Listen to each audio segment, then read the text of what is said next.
This is the ZLT M30 pocket router from Airtel, and this is the best 4G pocket router which you can find right now, and I'm going to tell you why later.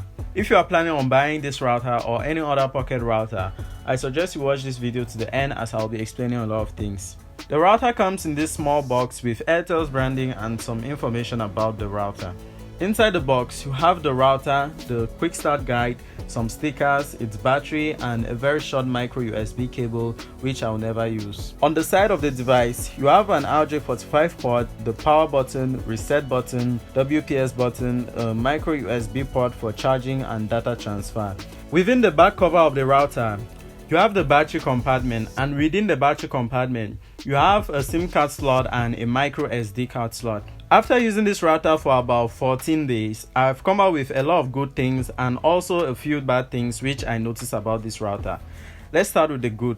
Firstly, this device has an RJ45 port, which is something that you'd usually find on office routers, but it's there and you can use it to extend the range of your network into another LAN or WAN. It works perfectly well and it has speeds of up to 100 megabits per second, but with my test I was able to get an average of 14 to 24 megabits per second. This is a feature which I have never seen before on a pocket router, and I personally like it a lot. The next thing is the battery life.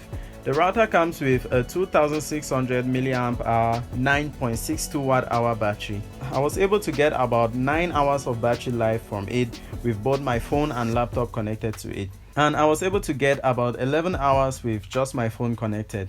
Another special ability of this device is that it can power on without the battery, meaning that if you lose your battery, you can still use your router, unlike other pocket routers which only power on with the battery installed.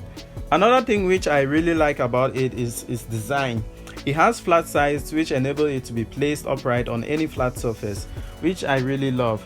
This router looks really good and it will stand out in any space which you put it in. Okay, let's talk about speeds. I was able to get a maximum of 35 megabits per second from my speed test on this device, but the speed will greatly depend on the type of network which you are on, the strength of the signal which you are receiving, and so on. One thing which I really hate about this router is its web UI.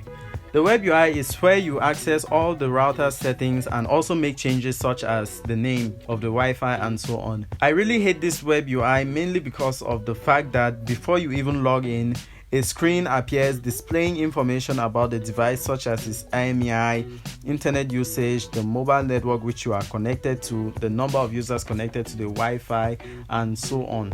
Another thing which I don't like about this web UI is the fact that it doesn't have a USSD application, meaning that you will have to open the back cover of the device and remove your SIM card every time you want to buy data. You can block users, and for some reason Airtel has limited the maximum number of users from 32 to 8, and this really annoys me because the quick start guide still says 32. Another thing which I hate is the fact that the reset button is on the outside of the device, meaning that if someone picks up your router, it can very easily reset the whole thing without any effort at all. Besides the points which I have stated, I think this router is one of the best and a lot of people will like it.